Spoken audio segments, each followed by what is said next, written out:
Welcome to Speak Up Tampa Bay. My name is Donovan Myrie. I'm subbing tonight for Louise Thompson. We're talking tonight about restoring the rights of felons in the state of Florida. To my immediate left, Becky Steele from the ACLU is joining us. Representative Arthenia Joyner, State Representative for District 59, welcome. And Robert Blount from Blount Ministries. Welcome to you all, and thanks for joining us tonight. Thank you. We're going to start off with a tape from people who have been in prison. And this is how basically they feel trying to reacclimate themselves back into society.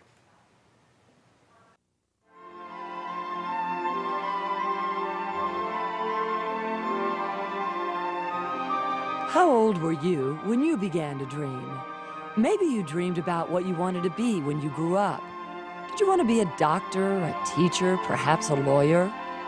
Maybe you just wanted to be like a grown-up you admired, like a family member or friend. Maybe it was someone you watched on TV. When you dreamed, odds are that you probably never dreamed you would end up in prison one day. Neither did any of these people when they were young and had hope. Life didn't tell them that they would end up behind bars. The sad reality of today's world is that incarceration punctures the American dream in all of our communities. This year, some 600,000 inmates will be released from prison back into society. We know from long experience that if they can't find work or a home or help, they are much more likely to commit crime and return to prison. When I got out the first time, I went to the University of South Florida. I got a degree from the University of South Florida, and then I was back to prison. Shock. And when I went back into the same environment, I started doing the same things, which was dealing and using drugs. So I found myself once again with criminal charges. America is the land of second chance. And when the gates of the prison open, the path ahead should lead to a better life. A better life is no guarantee, however. You think that you're putting the past behind you. You think that you are, okay, I've done my time. It's very difficult to not live with that because you're reminded of it on a continuing basis. When I started looking for, different employment and things, they would meet me, they would get to talk to me, and they look at the resume and they get to that question where it's, have you been convicted of a felon? Okay, well, it's been nice talking to you, just the complete loss of interest. Without agencies like Blount Ministries to lend an outstretched hand, the path ahead usually leads to recidivism, and even worse, to death and destruction. Without this ministry and Brother Brown, I don't know where I would be. Yes, I do. I would be dead.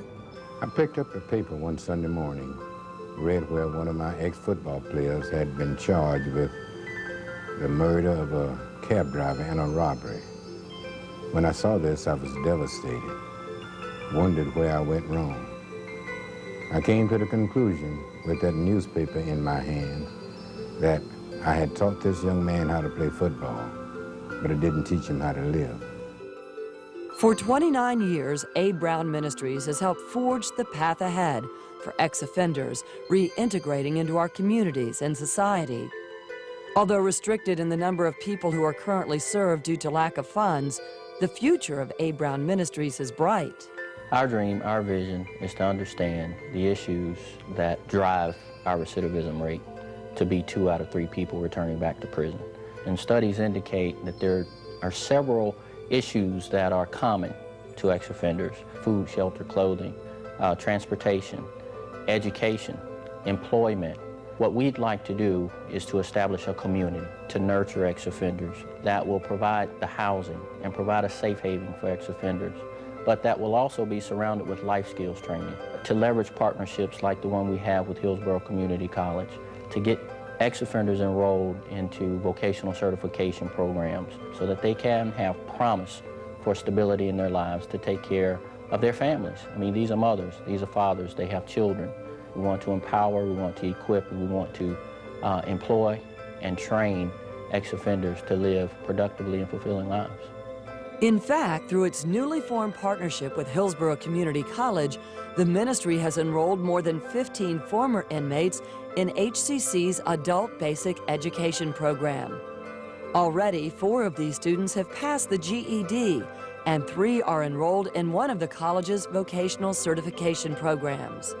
Although progress is being made, this is a difficult and painful road to travel. I want to have my own home. I want to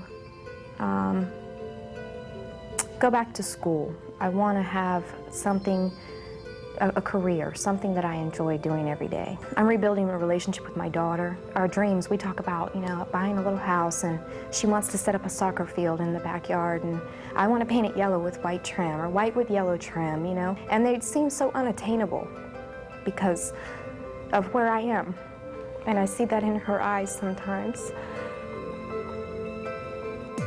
A. Brown Ministries fills a void that recognizes the reality of this transition and provides the support and hope that can make the difference between a productive citizen and a repeat offender. The price is too high in terms of the cost we as a community pay for incarceration, the cost we pay in losing a productive citizen, and the human cost the offender pays in a life not worth living.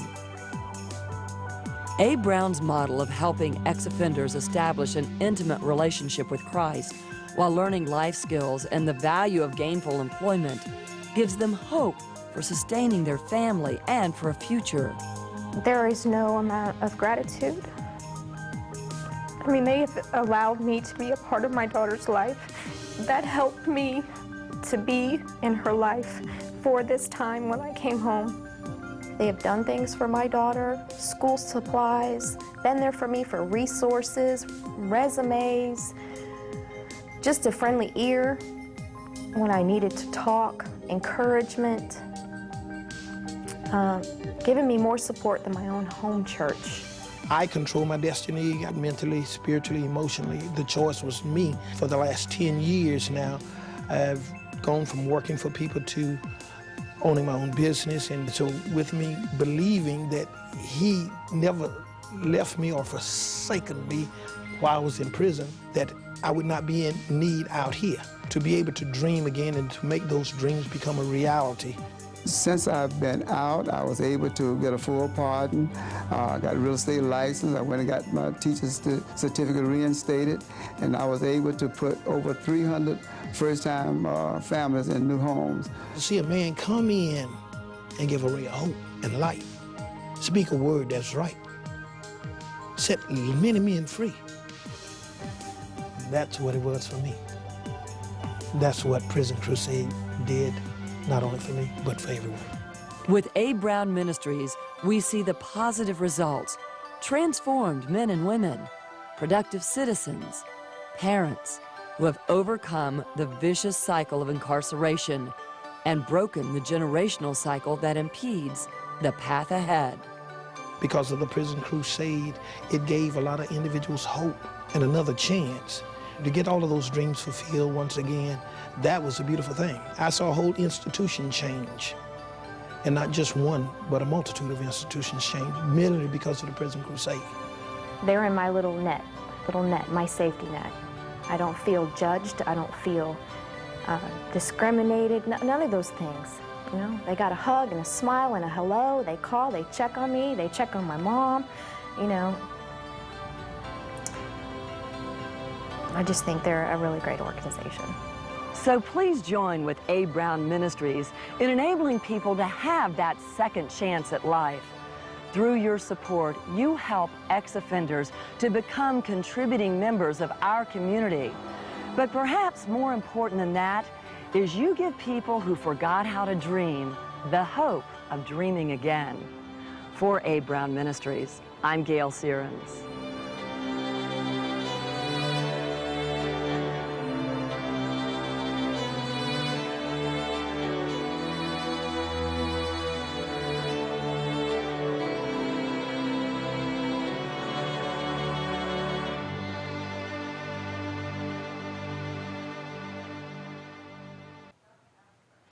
My first question is going to be to Becky Steele of the ACLU. Becky, do you know the history behind basically felons losing their rights coming out of the penal system here in the state of Florida? This came into our Constitution right after the Civil War as part of a plan to exclude African Americans from the ballot.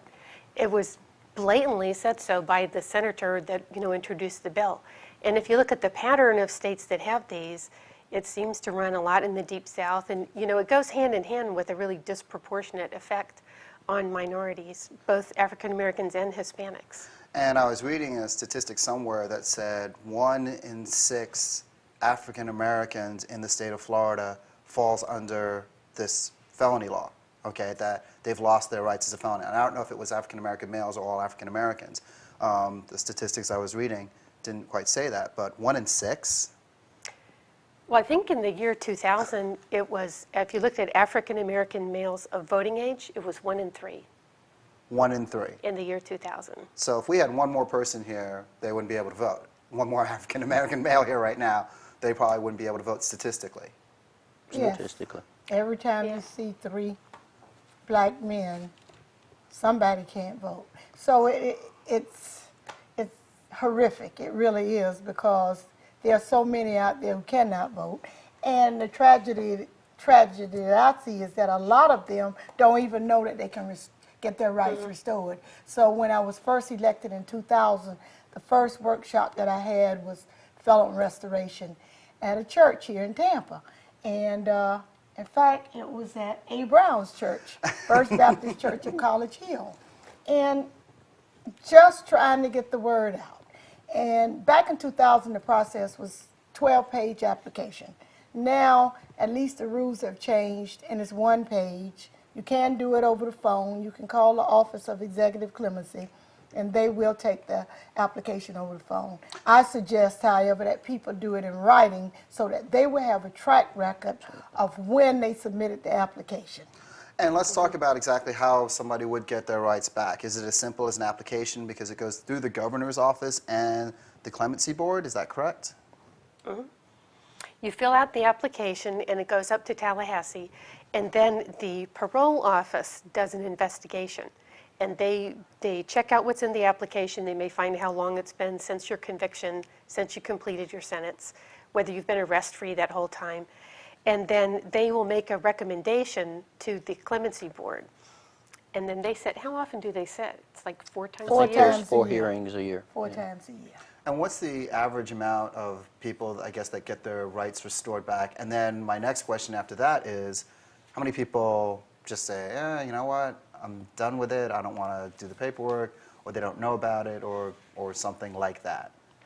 There are thousands out there who really don't want to get involved in the system. And that's why the ACLU, along with the NAACP and some other organizations, have workshops now on a constant basis, so I don't have to individually do them anymore. Right. But I enjoyed doing it because it was an opportunity for people to come, find out what was going on, how to get their rights restored, and some of them actually vented. It was an opportunity to say, this is what happened to me, and why is it that I can't be made whole again? So it was like a catharsis for people. And I, in turn, was able to bring other people from the community who really didn't have a clue about how many people they were out there needing to have their rights restored. And then there's the question about voting. The more that you get restored, the more people that you will have voting. And people died for us to have that right. And that is why I fervently believe and work so hard for restoration of felons' rights. And I've read some other things or some statistics that say it happens a lot in southern states. We were talking about this before, okay? And it seems to be, it goes along the lines of race, but it also somewhat goes along the lines of political parties, okay? And that African Americans usually vote Democratic. Okay?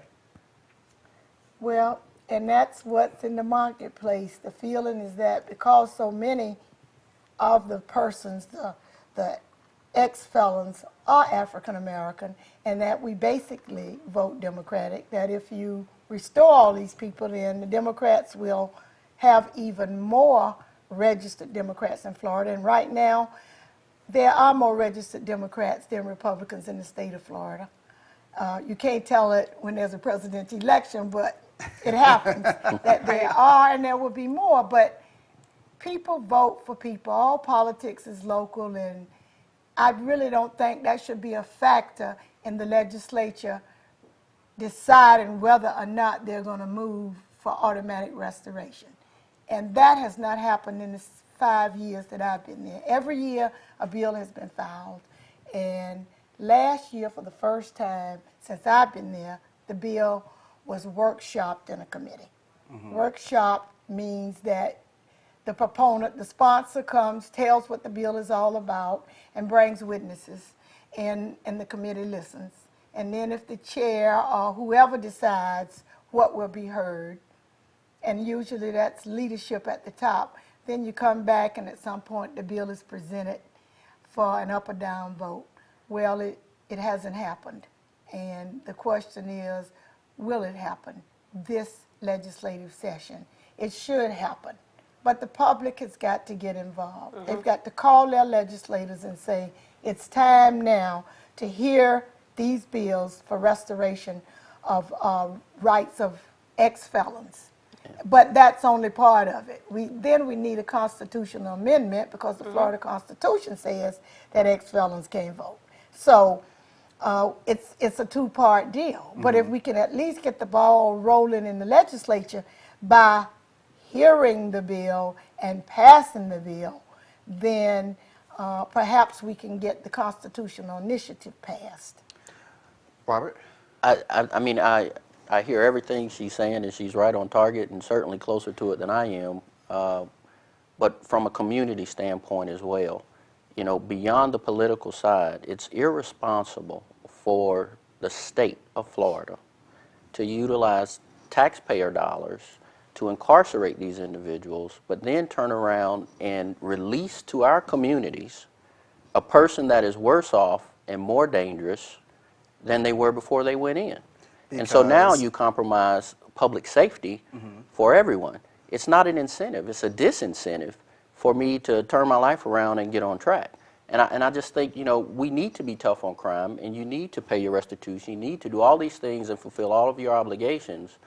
But in doing so, I think we also need to be productive on crime and be responsible as well. Becky, I want to talk to you in a second about, you were saying before we started talking on the program, this is the right time, but Robert, before we finish with your topic, you're saying that people get out and they can't do anything. To a large degree. To a large degree. What can't they do? We talked before about you can't be a barber, okay? You can't do pest control.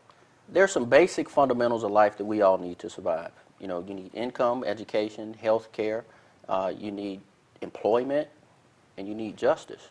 Well, you know, you release these individuals, you give them $100 and a bus pass and say, go find a job. Well, how do I find a job when 7 out of 10 of those who are incarcerated have less than a 10th grade education?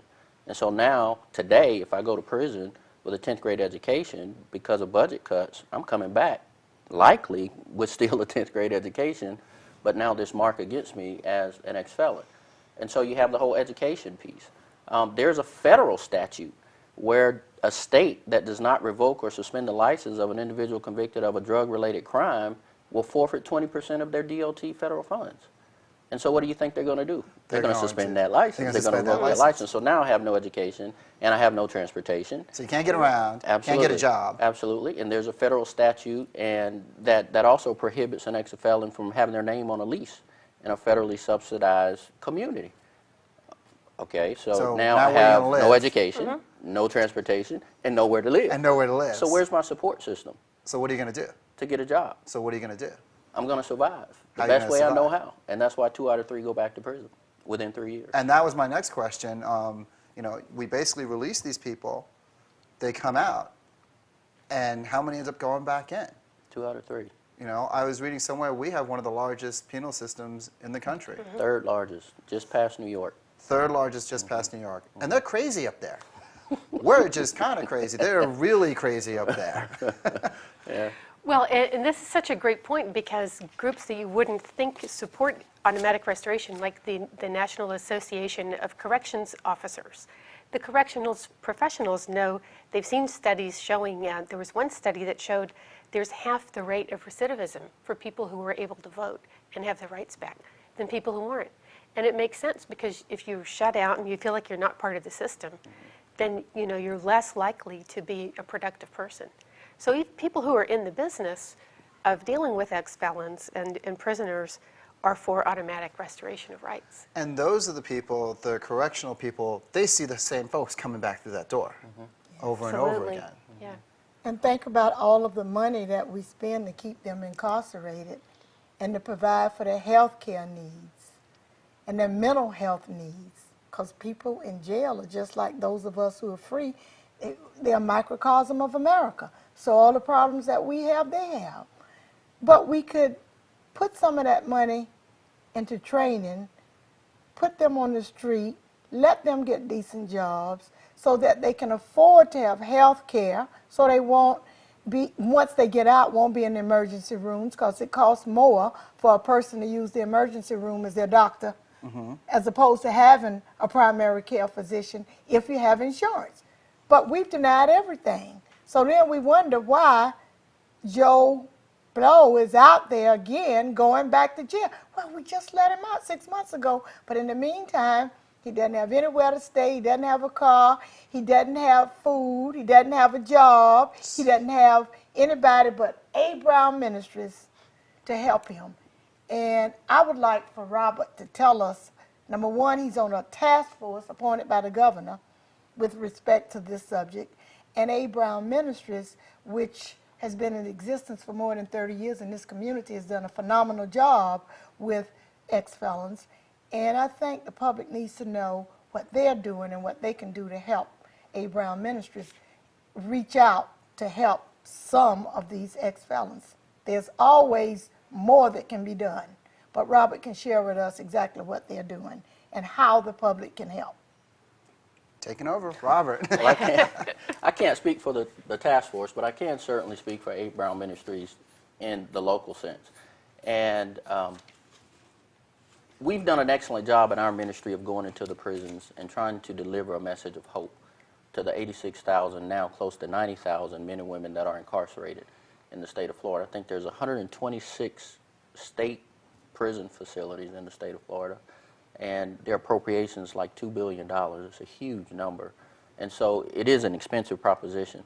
And so our focus at this point is understanding those issues, understanding the employment issues, understanding the housing issues, understanding the educational needs, so that when these individuals arrive downtown at our bus station, someone will be there to meet them, to greet them, and help them navigate what is really a fragmented system of services available to the ex-offender here in the Bay Area. So we're really trying to network all of those service providers together, streamline that process, and get these individuals the support system that they need, because they make excellent employees. And if you talk to any employer, they're going to tell you that if you can stabilize this life, then I can give this individual an opportunity. And that requires a support system. So you can't just introduce these people back into society without any type of support. And that's what your ministry is doing. Absolutely. Okay, and what else do you guys do? I mean, support-wise, how do you help people like this? Okay, because we went back to, they don't have a car, they can't get a license, there's certain places they can't live, there are a lot of jobs they can't do. Right. There are certain places they can't even be. Correct, correct. We have a couple of transitional homes where we bring ex-offenders in, and for a period of anywhere from 6 to 12, if things are going well, up to 18 months, they can live.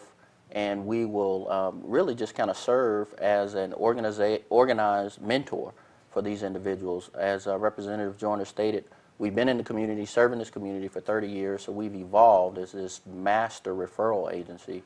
So, you know, those types of things we are able to provide for the ex-offender. And this has been, I was reading about A. Brown, okay. When did he start this, and how did this become his task? How did this become his thing? Reverend Brown spent over 30 years in Hillsborough County school system, and is most prominently known and affectionately known in the black community as Coach. For his coaching of football, both at the historical black high schools, Blake and Middleton. But in 1976, he picked up a newspaper and he read where one of his ex-football players had been accused of killing a cab driver. So he went to see this young man at the county jail, and he was convicted while he was there. He realized that he had taught all these young men how to play football but didn't teach them how to live life. And so that was really the inception of what was in the prison ministries, because he kept going back day after day after day, and more and more men were there for him to see. We're going to go into a break in a second, but just last question before we go to that break. And where is his ministry today? I mean, what are the types of people that you're, who are the people that you're helping? What are the numbers of the people that you're helping? On any given week, we probably have 25 or better ex-offenders come through our door just in dire need. They could have just been released or been released for 2 weeks and, tried to do it on their own and realize now they need some help. So we help hundreds of ex-offenders annually. And we don't stop at the ex-offender. I mean, anyone that is in need, they kind of know that they can go to A. Brown Ministries on 29th Street and find help. And so we have a food bank. We can assist them with clothing referrals, furniture referrals, and we have a short list of employers that we can help them get jobs as well. Okay. We're going to take a quick break. When we get back, we're actually going to hear from some of the offenders that A. Brown Ministries have helped, and we're also going to get back to the topic of why this is the right time for the people of Florida to try and get this changed. Okay? Thanks. Stay tuned.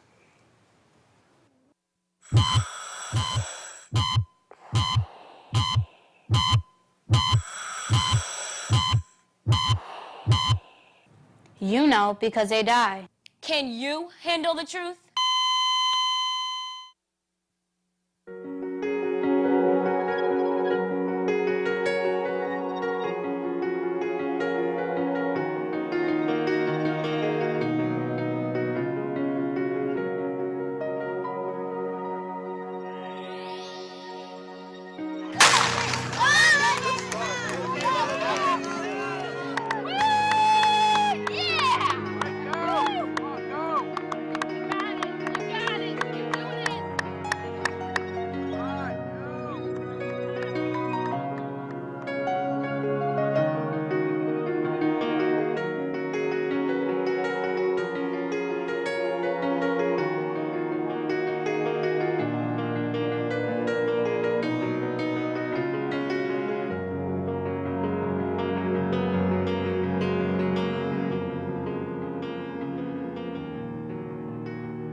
Hi, I'm Louise from Sesame Street. You are your child's first teacher, so make physical activity and eating right part of your routine. Not only will you feel great, but it'll make it easier for your children to stay healthy as they grow older. Dance time! It's the small steps you take to make a real difference for you and your children. Oh, does Louise know what time it is now? What time is it? Nap time!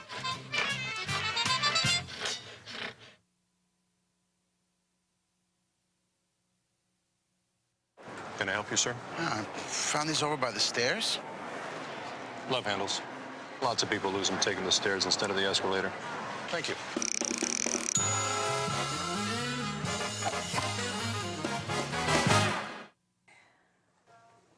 Welcome back. We are talking about restoring rights for convicted felons.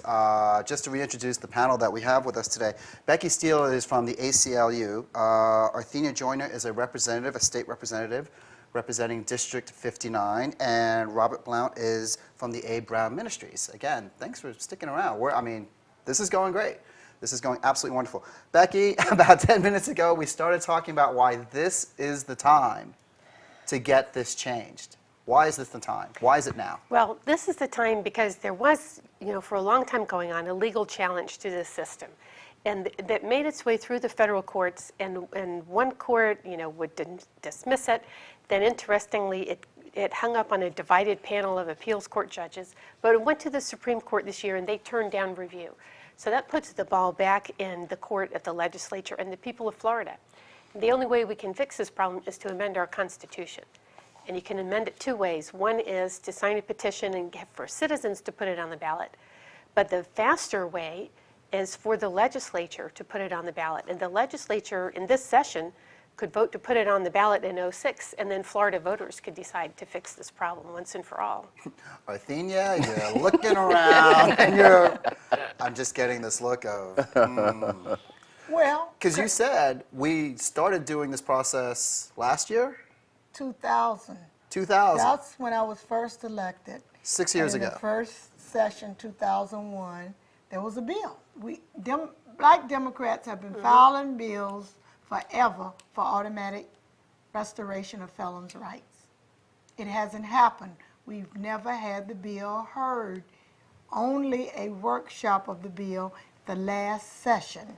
And time ran out during the workshop because 2 legislators had filed bills, so they put them both up for workshop.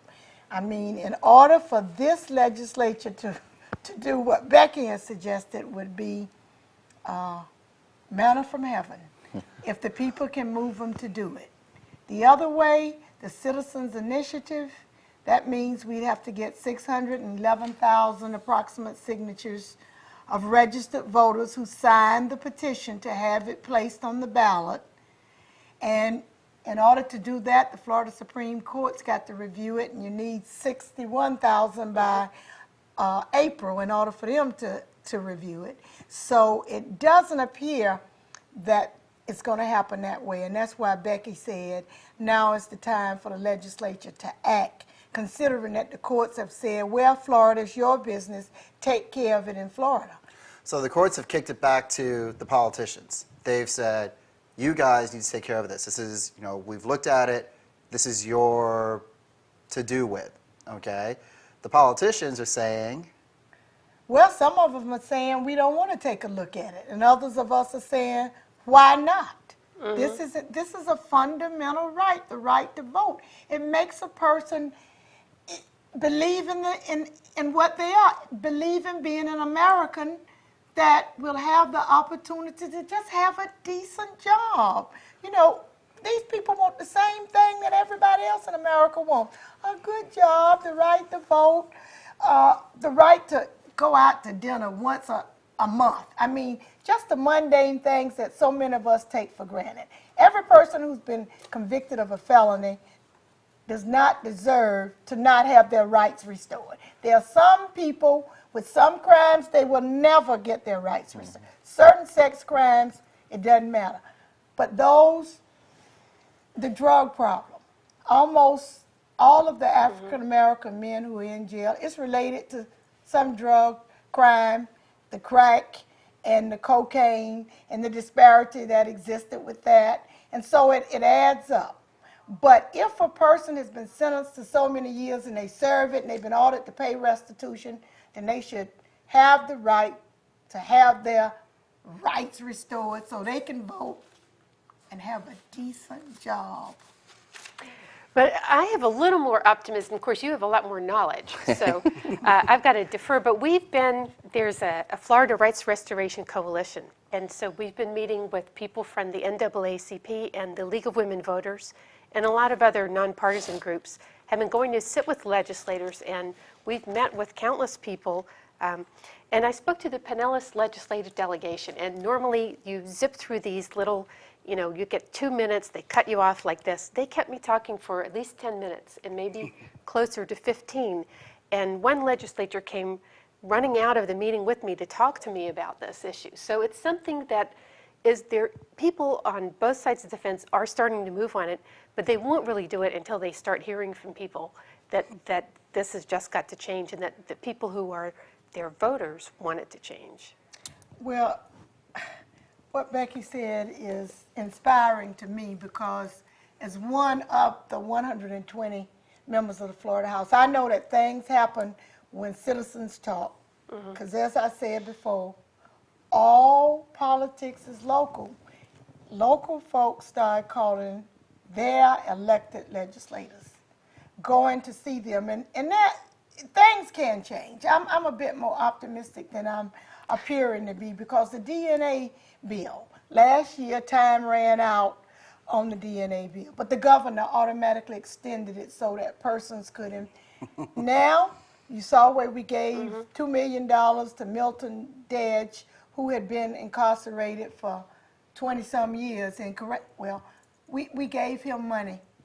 And last year, I had the opportunity to stand up on the floor of the House and argue for that DNA extension. And it went nowhere, but there was a complete epiphany by the legislature from last session until now. And the bill is moving forward. It was originally Representative Philip Brutus's bill, a Democrat from Miami, and he fell ill during session, and I took over the bill.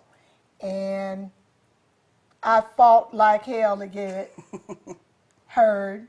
The governor made good statements about it, the president of the Senate, the Speaker of the House, but nothing happened. This year, the bill's being carried by a Republican legislator from Orlando, and it's going to pass. But you know what? It doesn't matter to me who carries the bill. Just pass the bill. And so there's some hope, Becky, and I love your optimism, and I'm going to be more optimistic about it because I'm as close to this situation as you are because I work with the Restoration Coalition. We work together and have these workshops of which we've given you the flyer. And this is where we have persons to come in and we help assist them with applying. Talking about the workshops, and then I want to get back just to clarify exactly how we stand on this, getting this in front of whoever it needs to get in front of. Back to the workshops, though, for one brief second. Tell us about the workshops, because you have one coming up soon. Well, we have them in Tampa the second Saturday of every month, and they're open from 9:30 in the morning till 11:30, and it's at the East Tampa Business and Community Center. You've got the flyer with the exact address. I forget the street exact number. address is 2814 22nd Street North in Tampa, and it's the second Saturday of every month, and it runs from? It runs from 9:30 to 11:30, and then it just goes on all year round. So you can call our office, which is 254-0925, and make appointments, or if you can't make an appointment, just show up. But we have wonderful help from the Stetson Law School. Their students, they have this approved as an official pro bono project. So there are law students and then lawyers who are there that can help you. You know, sometimes people have a little more complicated situation or they need to follow up. And so, or they just, sometimes it's intimidating looking at a form and just sitting down and filling it out. So we're there to help with that. And in St. Pete, we do it the third Saturday of every month at the Enoch Davis Center. Okay. And is it relatively easy to get through this process? Do people get denied? And I know years ago, it was a big deal. There was a long, drawn-out process. So it has become somewhat streamlined, correct? It's become simpler, but I wouldn't say, we know people that have had their applications in for years. And, years. And just because it's a little simpler to apply doesn't mean that, that your rights are going to automatically be restored, unfortunately. And the governor and the clemency board have total discretion. They can approve or deny these for any reason or no reason at all. So, you know, it's sort of like putting a Band-Aid on a big wound. We just need to fix the wound. We just need to fix the wound. I heard recent numbers. I think it's like 15% of them are automatic, and then the other 85% have to go through that hearing process. And it's a bit of a drawn-out hearing process. We've been inviting callers to call in on our number 813-254-7820, and we're going to take one of those calls right now. Hi, caller, you're on the air. Welcome to Speak Up Tampa Bay. Hi, thanks for taking the call. This is a really interesting program. I've got a couple of questions. One, I was wondering, instead of spending more money building more prisons, why couldn't some of the dollars go towards counseling and educating the prisoners while they're incarcerated and maybe helping them get a little more prepared for when they're released?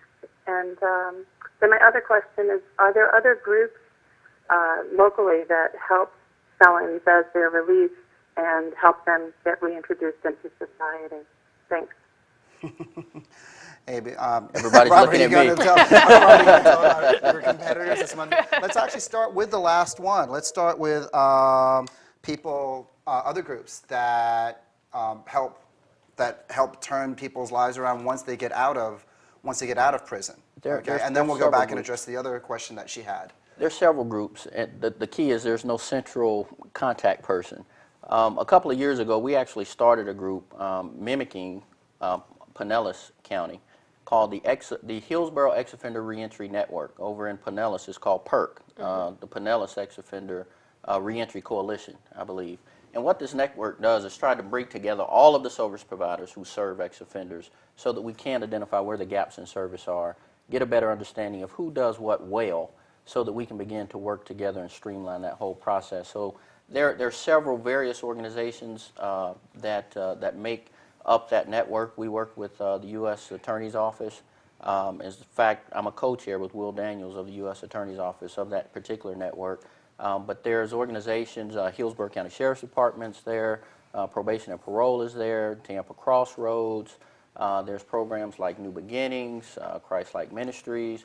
You know, some churches do some small things. So it's just very fragmented. Gulf Coast Community Care serve non-custodial parents fathers who oftentimes are ex-offenders as well. So it's just fragmented. We really have to figure out how we can streamline it and bring it all together. To her other point, you know, there's a lot we can do with $2 billion. There's a lot we can do with $2 billion. I would just share this with you just to kind of paint a picture of how this thing has grown. When Reverend Brown founded A. Brown Ministries, then Prison Crusade Ministries in '76, there were only 87 state prisons, and today there's 126. So that kind of gives you an idea of how that whole piece has grown. And how basically the whole penal industry. Well, cottage industry, that's what it is. It is an industry. How How it has grown in the state of Florida. And how long ago was that there were only how many? In 1976, there were 87 state facilities. And we're up to? 126 state facilities. Yeah. You know, something I don't think we said yet is how many people are affected by this ban. In the year 2000, if you look at people that had completed everything, all of their probation, their parole, everything, it was over 600,000 people that were deprived of the right to vote. They're still out there and they can't, just in the state of Florida. Just in Florida. We are by far the biggest pool of disenfranchised people in the country. And there's the one vicious cycle of incarceration with 2 out of 3 going back to prison. But there's also a generational cycle here that gets overlooked. 2 out of 3 children of incarcerated felons will themselves be incarcerated. And so when you even start projecting ahead, it just gets worse. That parent's not at home, whether it's mostly it's usually males, but it could be male or female. Correct. And that parent's not at home, and that's basically breaking up that family. It's breaking up the family. And it could be even both parents. Absolutely, absolutely. And what happens is most of the time these caregivers are grandparents. And they've pretty much expended their resources raising their own children. And they just don't have the energy nor the resources to raise these children. So they, resort to society raising them, if you will. So what can we do with that $2 billion? Can it be put back into the prison system? Do you think if it's put back into the prison system and we can change the way felons are treated once they are released? I think there's a couple of things we can do. First of all is look at the states that have the lower recidivism rates and study those penal systems to understand how they do what they do and how effective those practices are. And I think something that we can do right here in the state of Florida is look at how the privately run institutions operate, because they seem to have a lower recidivism rate than the state institutions. So what can we learn from the privately operated prisons right here in the state of Florida that can be implemented in the state correctional facilities as well? So those private prisons, people coming out of those private prisons are doing better? Correct. And most of the time it's because they are heavily programmed, if you will, with adult-basic education, vocational certification. They leave prison with some skills. We've got there's a bunch of factors here, okay? We're talking about private prisons. We're talking about states that do restore rights. We're talking about broken families. I mean, how do you put all this back together? Is it going to be the governor who does it? Is it going to be the legislature that does it? Is it going to be the Senate? I mean, who's going to do this? I firmly believe there has to be just a cultural change, and we have to make rehabilitation a part of the care, custody, and control philosophy of our correction system. Okay. I agree. I agree. But if I were the governor, I'd have one major conference dealing with this, because Florida is spending entirely too much money in its penal system. And the thing about it is all that you spend and they come out and go back and you spend more. And it doesn't seem that it's that important right now, because we're swimming in extra money for, and we're talking about tax breaks and so on and so forth. And we haven't gotten to the point where, hey, it's time to start cutting back on something. Yeah. So it's not important. And some of the more rural communities depend heavily on the economics of that prison being in their community. So, there's a tremendous domino effect. Okay. I'm going to take another call. Caller, welcome to Speak Up Tampa Bay. Good evening, panel.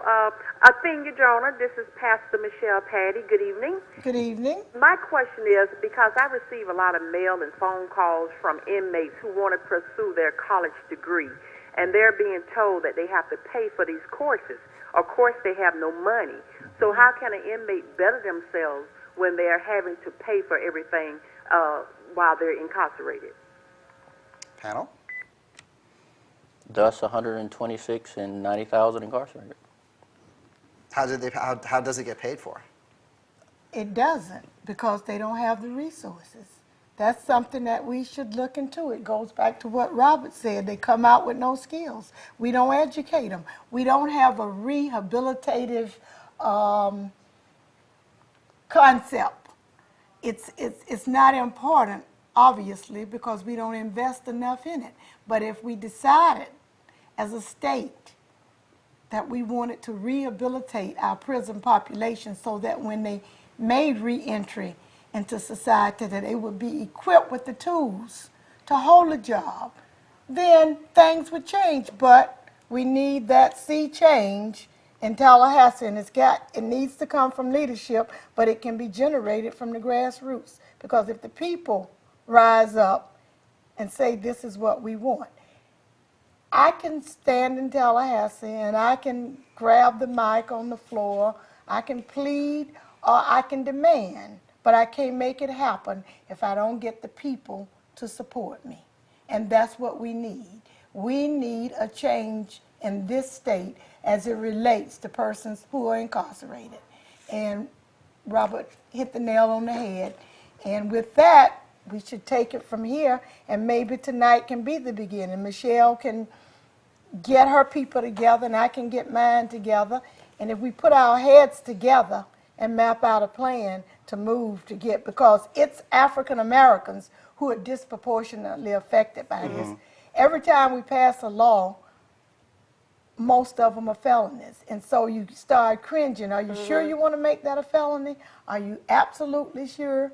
And so that's the question that the Black Caucus, our leader, our minority leader, Representative Chris Smith from Fort Lauderdale, he votes against a lot of the bills because he said, here's another brother going to jail. You made it a felony because he looked, I mean, it's some of the crimes that we make felonies are ridiculous. And so there's just a move afoot to put them in jail. Just fill the jails. And so I appreciate Michelle's question, and I'll do my part, but it's going to take more than the legislature. It's going to take active citizens, citizen activists who want to make a change in this society, in this state. Okay. And one thing you can do that's free is provide for automatic restoration of rights. Not only would that be one step we could take that won't cost anything, it actually saves us money because it's really pretty expensive to run this clemency system. And yeah, with the, I mean, you're talking about almost a freebie here, you know, and you're opening then the possibility that people can do a lot of other things and not end up coming back into the system. The governor just asked for $1.5 million extra money this year just to hire more people to handle this backlog of applications in the clemency office. And that's in addition to the money that's already been programmed. It's expensive to investigate all these applications. But they only have 8 people in the Office of Executive Clemency, and only 2 of them are dedicated to restoration of civil rights. Now, they do have people in the regions of Florida at the parole offices who do the investigations. But the persons who actually handle those pieces of paper in Tallahassee are 2. So you got thousands of applications there and only 2 people to process them. So we need more than what the governor asked for. And if I do remember correctly from some of the research that we were looking at, and I think it was the state of Maryland, the governor just cleared the decks. He had come in and he inherited 700 some odd applications, and one day he just said, done. Yes. Right before an election. So the governor could make it automatic if he so chose to do. Well, hold on a second. You're saying our governor could basically make it automatic? With a flick of his pen. Just like that? As a matter of fact, in the 70s, for 5 years, it was automatic. So our governor could basically solve this entire issue, or at least start the ball rolling, just by, forget the legislature, forget judges, forget 61,000 signatures by April. He could just say, done. Executive order. Executive order, just like that. Sure. Why aren't y'all yelling at him?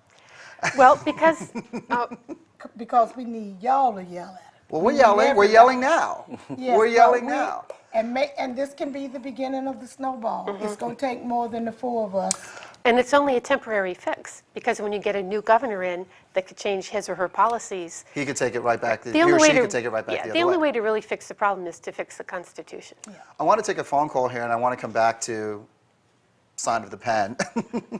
Welcome to Speak Up Tampa Bay. Yes, this is Miss Edna Meadows. I'm 75 years old, and I've been listening to all of this stuff for years. You know, we got a lot of African American young men in jail that really haven't did anything, but because they say they did it, they did it. And there's a lot of them in there for selling drugs because you're taking a job from them and didn't give them no jobs, and they plant the drugs in the neighborhood so they could sell drugs, kill up one another. The truth need to be told. We don't have planes and boats to go bring drugs over here. And I live in the black neighborhood, and I've seen what goes on, okay? And they lay everything on the African American. But it's not the African American went and got those drugs and brought it over there in our neighborhood and introduced it to our children. And it hurts me. It's really bad because I have 2 sons in jail right now in Miami, Florida. I moved here, haven't been 2 years ago. And those boys has never robbed anybody. They have never killed anybody and never did anything wrong but with them drugs. Now their minds are messed up. And you know something? When the police don't have nothing else to do, he finds my sons and put them in jail for nothing. Something needs to be did about it. The real thing needs to be told. Thank you, Edna. All right. I'm sorry. What needs to be done? You know, we did acknowledge that a lot of the African Americans who are incarcerated are as a result of crimes related to drugs, and that they were all made felonies. So we do need to take a look at all the crimes, all the laws on the books, in my opinion, and revisit felonies, mandatory minimums, because if we could make some of those changes, some of those numbers would come down. But it requires a change in mindset, a cultural change, as Robert said, and we've got to become the persons who prick the conscience of those who make the decisions, and the community is the best group to do that. We got enough activists in this town and in St. Petersburg and Lakeland and Clearwater, and we can just start putting pressure there. I will be inside putting the pressure, but I need the brothers and the sisters and the good citizens of the Bay Area to start the ball rolling on automatic restoration of felons' rights. And we have to look at the source of what's driving a lot of this and consider prison alternatives. I mean, if I have a drug issue and a drug concern or an addiction, I need rehabilitation. I need help. I don't necessarily need prison. And so we have to resolve get to the heart of the issue and resolve the heart of the issue. Consider it a health issue as well as, or maybe instead of, a purely criminal issue. We have about 5 minutes left in the program. How do you fix this? Start this way. Becky, how do you fix this? You fix it by amending the Constitution. And I think the simplest, most economical way right now is for people to talk to their legislators, tell them this is the year for things to change, and move the ball that way.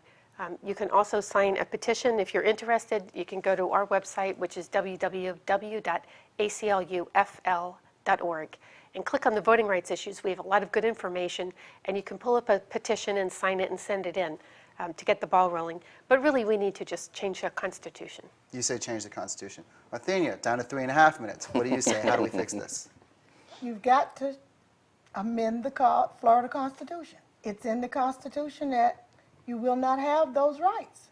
And the only way to permanently fix it, but in the meantime, the governor could help us by doing an executive order, and at least then people would get a feel for it. And if he wants to put in some restrictions as to certain crimes, which I'm sure he would do if he even thought about signing an executive order, but it would be a beginning. But I'm up there in the legislature, and I feel that the Constitution needs to be amended, and we need to file an implementing bill in the legislature. And I'm all for that. I've supported it for 6 years, and that's the answer. but the people need to know what the problem is. Tonight we're having an opportunity to talk about it, but the vast majority of the citizenry, they don't understand or know what pitfalls that persons have when they are leaving jail, unless they are a family member or a close friend. Robert, we're down to about 2 minutes. I mean, I won't be redundant, but I think one of the ways we can start is by doing justification reviews within the state agencies and looking at the current policies that are relative to having your civil rights restored, and have those justification reviews justify why is this part of your procedure and policy and your rules and regulations, and what does having your civil rights have to do with this? Because if we can't lead as a state, then there's no way we can look to the private sector and get them to follow with giving opportunities to ex-offenders. So I think we first got to start within, lead by example, and then challenge the private sector to get on board, because without an opportunity, it's $2 billion this year. It's just going to keep rising and rising and rising. And it's going to become a money issue, because it seems the worse it gets, the more we spend to try and fix it. California is a great example. And is it working in California? It's costing them a fortune, and they're trying to get out of it because the penal system is draining all of their appropriations. Okay. We have about 1.5 minutes left. Any pressure on the governor to do anything about this? Has anyone really stepped up and gotten in his face about this, besides us? But he's not watching. Well, I mean, I can just say this. Last February, the governor issued an executive order to put together a task force. And I think that was a step in the right direction. And that motivation came from the Annie Casey Foundation, who stepped up to the plate and put their money where their mouth is, and they funded the task force. And the charge that task force was given was to identify what the barriers to successful reentry are, and how can we make recommendations to the legislation on how we can reduce recidivism in the state of Florida. Would it be something where we should start with baby steps, where we exclude some felonies from this and start with that? My father-in-law always says the way you eat an elephant is one bite at a time, and I think here we see the complexity of the issue, so we've got to start one bite at a time. We're going to wrap it up tonight, folks. Thank you so much for joining me. Becky Steele from the ACLU, Arthenia Joyner, State Representative for District 59, and Robert Blount from A. Brown Ministries. Thank you so much for joining us tonight. Thank you. Thank you for joining us. Have a good night.